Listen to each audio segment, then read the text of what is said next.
Hello everyone, welcome to Scorched Toys at anymoon.com's review of the KitzConcept 1/72 scale KC Collectible VF-1S Fokker Veritech Fighter as seen in Robotech.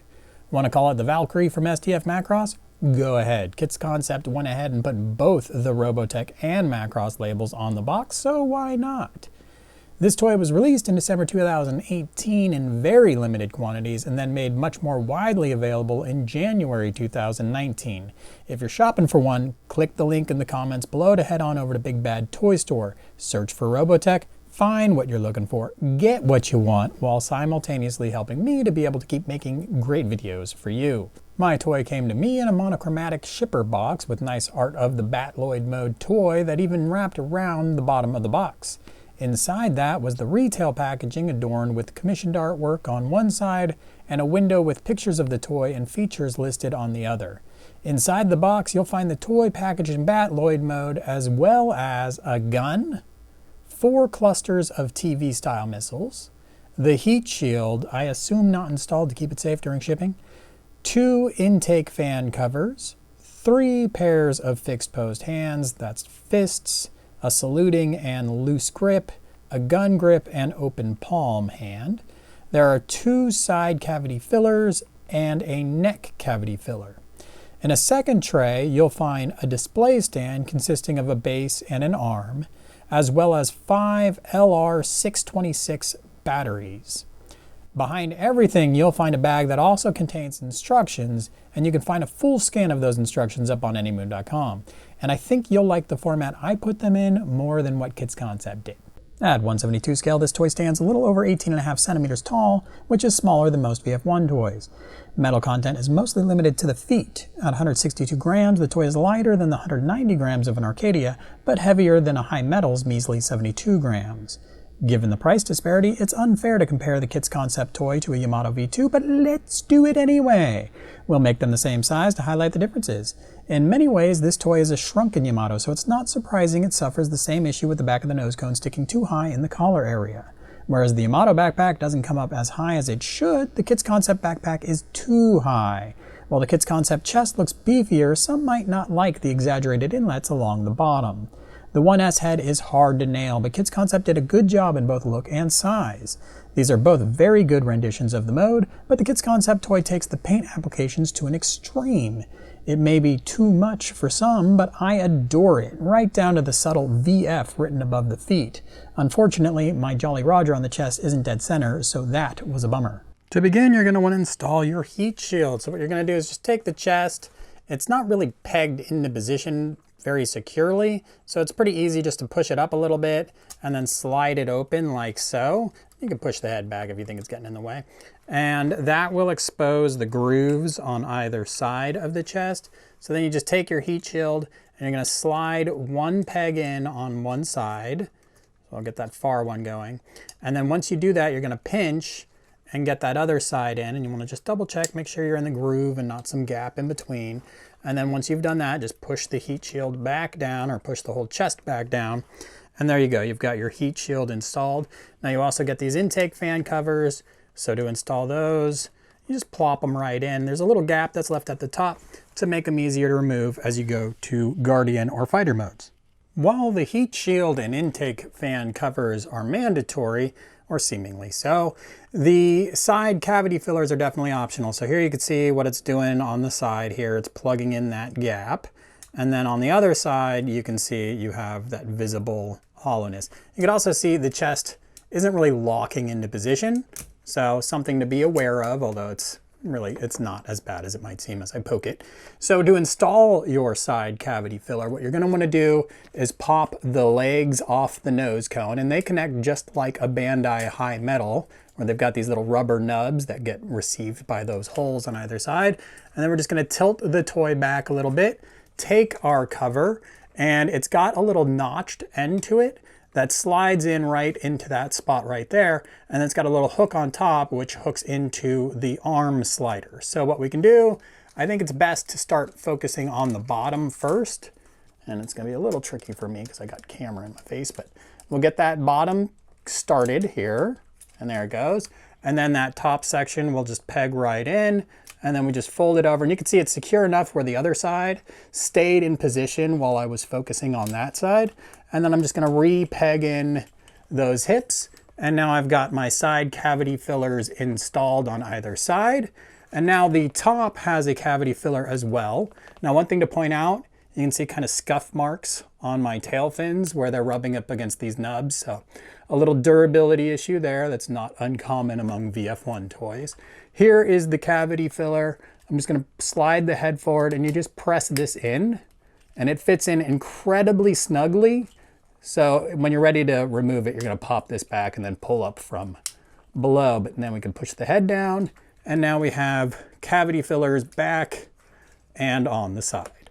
This toy comes with a gun that's a little bit different from most other VF1 guns you probably own. You're used to this extension gimmick, it's there, but we don't get an extension of the trigger. Instead, we have a screw here that conceals the battery bay, where you're gonna put 2 batteries, and then there's this trigger up in the front that activates the light that can be seen from the barrel or from that little node above, which is pretty cool. Unfortunately, it means you have this separate piece for the trigger. Now, the good news here is it does snap into place very securely.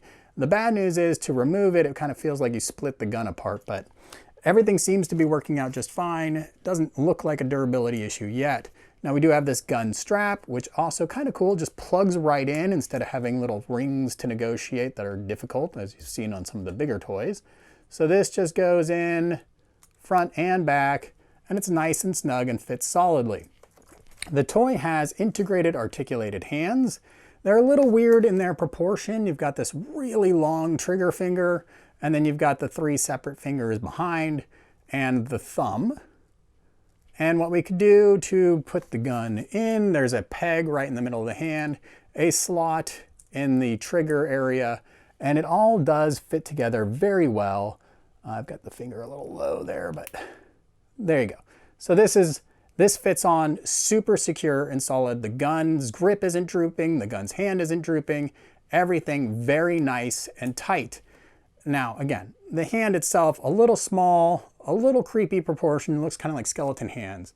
So the better option is probably to go ahead and grab the fixed posed hands, which are a little bit rubbery, and the grip just slides into the hand like so, and then we can plug that in, and you'll see that that looks a whole lot better than that creepy little hand on the other side here. So we can go ahead, grab one of our other fixed posed hands and plug that in,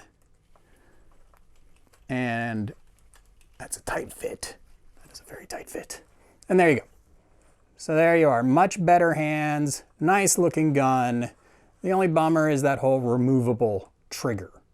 When you first get this toy, some of the joints are incredibly tight. I've been handling mine quite a bit. I've resolved that issue, but it is pretty uncomfortable to handle for the first few transformations and first few times you've got it out of the box. Now, one common issue here is with the backpack, the vertical stabilizers have a little too much slop to them, so it's really easy for them to get crooked. So you'll have to flip the backpack down, straighten them out, and then continue on handling your toy. The toy has pretty good articulation. Let's start at the top. The head is on a ball joint, which is awesome. That's a big improvement over some other VF1 toys we have out there. Now the neck plate itself can move, so you can get a downward look. You can also get an upward look, and you can twist all the way around. So all of that's good stuff. Individually articulated head lasers, that's another joint that's a little scary stiff right out of the box. The shoulders have the ability to pivot out. Now when you pivot them too far out, you're disengaging the lock on the side cavity filler.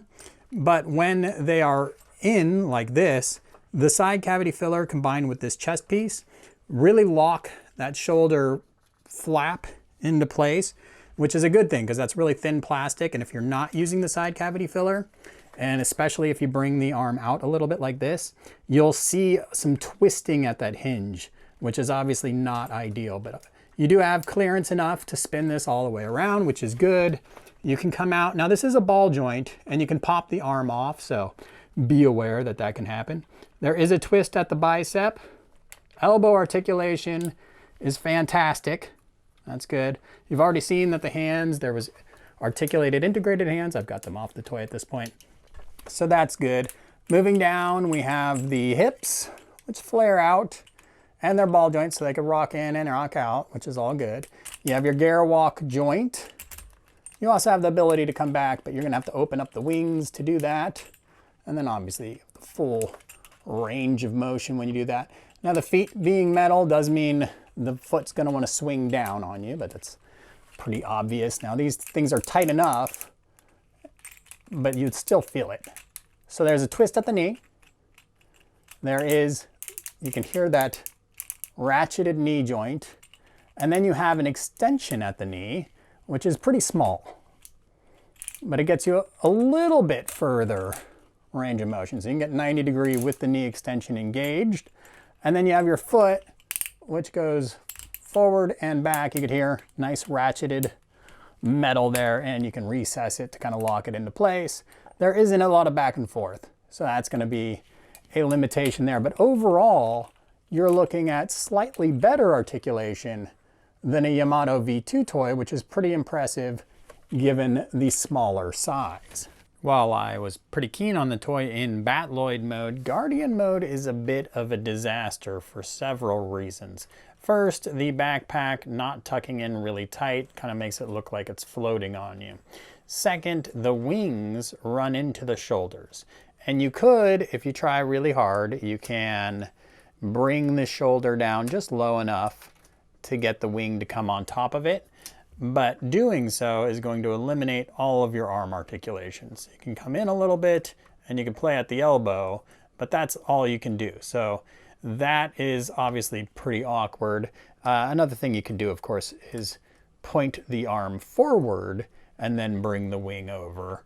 And you can cheat that way a little bit. So you do have some playability here, but it's frustrating you don't have more, and just about every other toy handles that a little bit better. Now another issue you have, and it seems to be just a build quality issue at this point, so I'm hoping future releases remedy this. There's a peg on the front of the intake that is supposed to go into a housing and really lock that intake into place, but it doesn't. It doesn't quite fit for whatever reason. So you can knock these intakes out, even though otherwise they do have several mechanisms to try to lock them into place. So I'm hopeful on future issues that will be resolved. Now you could also see the VF-1S head is always the worst for toy manufacturers to try to get tucked in under the nose, and KitzConcept didn't do the best job there. It's hanging pretty low. So again, another little bummer there. Moving down, we have the ability to extend the leg out. Right, so we have that extension there, but you can't really get too far forward with it. And the gear walk joint up here seems like it's got pressure on it to try to come back. So your toy doesn't really get much of a sweep forward. It's fairly awkward in that regard.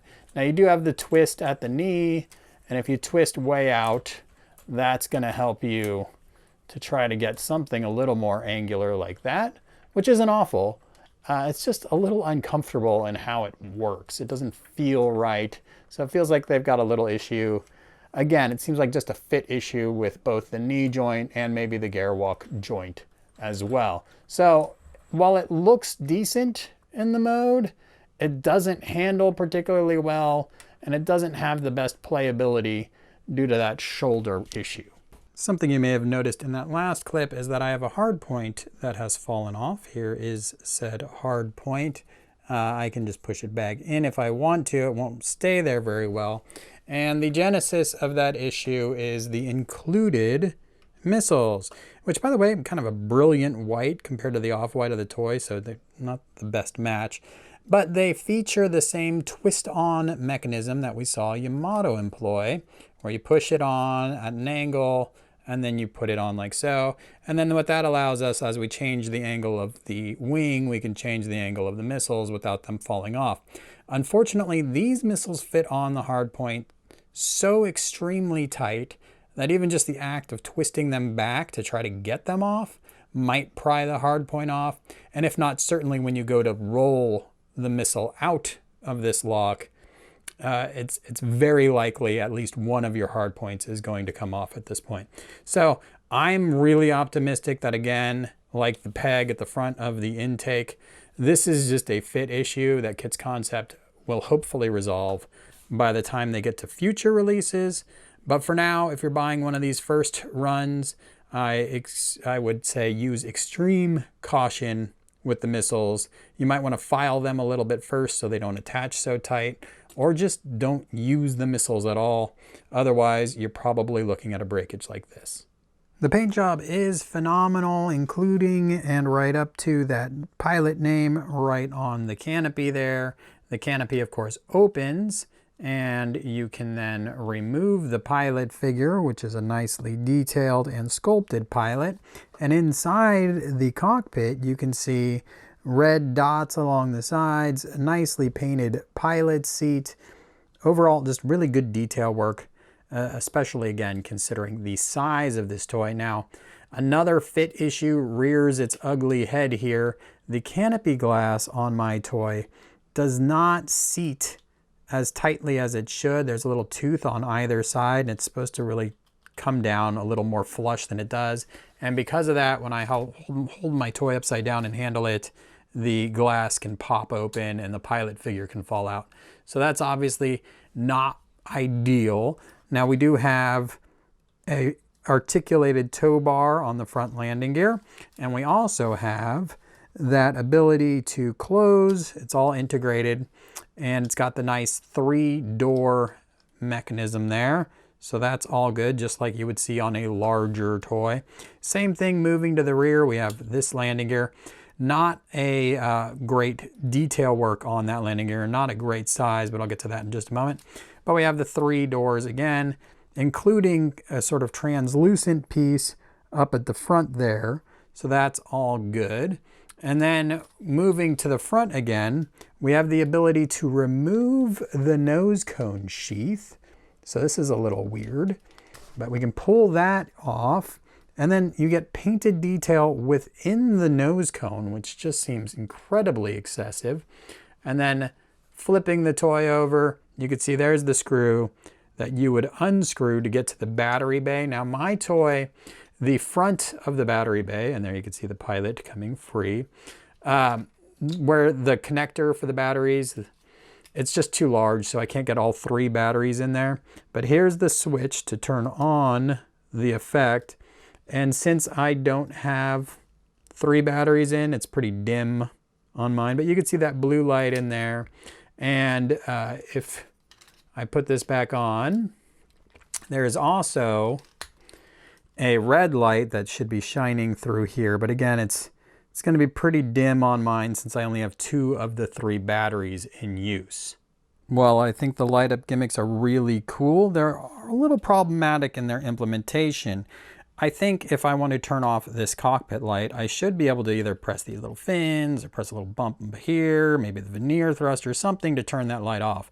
But instead I have to remove this whole nose cone and hit that switch at the front, which is a little awkward. Same thing with the gun, right? So the gun underneath looks good. I like that light up effect, even the light up effect on the bottom. Not sure why it would light up, but hey, it's cool. But the switch is tucked in right up at the top. So in order to get access to that switch, I'd have to remove the gun theoretically. And that's not cool. I should be able to push a button up here, maybe at the back of the gun, something somewhere that's a little bit more accessible. So cool feature, imperfect execution. Yes, this toy allows you to stow the gun in fighter mode, but you'll note that with the landing gear down, the gun does drag. Now, what was interesting is it did seem like there was a little bit more room in the bay for you to be able to have a larger landing gear. So maybe in the future that's how that will get solved. Or maybe the fact that it's flush with the ground and the landing gear means it's not that big of a deal, but just know that that is something that happens. As far as handling this toy in fighter mode, it's pretty good. One notable exception that also rears its head in Guardian mode is the peg that attaches the nose cone here isn't quite as secure as I would like it to be. I'd really like to have kind of a death grip on there until I want to transform the toy. So that was a problem. Now, unlike Yamato's V2 toy, you can't completely remove the nose cone. So there won't be a gimmick where you can attach this nose cone to another toy like you see on the Yamato V2 toys. The toy comes with this display stand, and if that gun dragging on the ground with the landing gear out is bothering you, then this is your solution. It's really meant for fighter mode only. In the other modes, you would just be using it as a prop. The toy won't be very secure on it. Take your gun and install it into the display stand adapter, or alternatively, just don't use the gun and just kind of plop it on. If we are using the gun, I'm going to go ahead and bring down my legs here. And we got to get them out of the backpack first. So there we go. And then I'm going to loosen up the arms to receive the gun, obviously. And we just kind of snake it through. The front goes behind the head. And the back should go, you should have the arms going into the gun. And then you're going to attach those arms very securely to the gun and get it all lined up. Get that in there, and that's all good. And then you just have to bring your feet back up. Let's get that front part done. Now here's an issue, again, that front nose cone being a little loose. This is trying right now to push the head forward, which is causing that to loosen up. So the display stand's awkward at best already. And then it's also neon green. So all of these things not wonderful. We can bring our legs up now, get them into position. Same thing on the other side. The benefit of this display stand design, as funky as it all is that it comes back and it clasps the toy from behind. And what that lets you do is angle the toy like it's flying way up. So that's pretty cool. Unfortunately, you can't go the opposite direction with it. It kind of runs into a stop and goes just a little bit down. So there are your options with the display stand. Again, Batloid and Guardian modes, not really recommended. You can swivel this thing around if you want to have it on the kite in some other various ways. You probably shouldn't have it at an angle. That means it's not attached very firmly. But as you can see, I've even got it banking right now, and it just rocked to the side a little. So there you go. That's the display stand. Honestly, not very good, but it does give you a few more options. In fighter mode, this toy is 21.5 centimeters long and looks pretty good from the side. The profile art is impossibly slender. There are a few weaknesses though. The feet look big and flare out instead of tapering. The legs angle slightly upward, which seems like a big geometry no-no for a jet. Here is an Arcadia Premium Finish VF-1S, which is 24 centimeters long. Again, the art is impossibly narrow, but you can see a couple areas where the Arcadia excels, which should be expected given its bigger size and bigger price point. From above, this toy does a great job. The line art is very narrow through the backpack and legs area, so all VF-1 toys look thick there. There are some obvious differences from the Yamato Arcadia sculpt here, particularly around the narrow taper where the chest flares out and the longer backpack. Given the price point, Bandai's High Metal is probably the more likely competition and does pretty poorly from this angle. That toy trades a much fatter view from above for a much more slender view from the side, as demonstrated by these head-on shots. The KitzConcept's large chest inlets and lower head may be a little off-putting for some, but really, my takeaway from this is that all these toys are doing a pretty good job. At the end of the day, I was impressed by this toy, but it still has some work to do before I can recommend it to the average consumer. The paint job on this $100 toy really makes you question the MSRP of Arcadia's Premium Finish line. While Guardian mode has some issues tied to the design, most other flaws I've pointed out seem like they can be easily overcome by refining the manufacturing process. I'll be keeping a close eye on future releases, so subscribe to keep abreast of the progress KitzConcept makes. Check out my full review on anymoon.com, and as always, thanks for watching.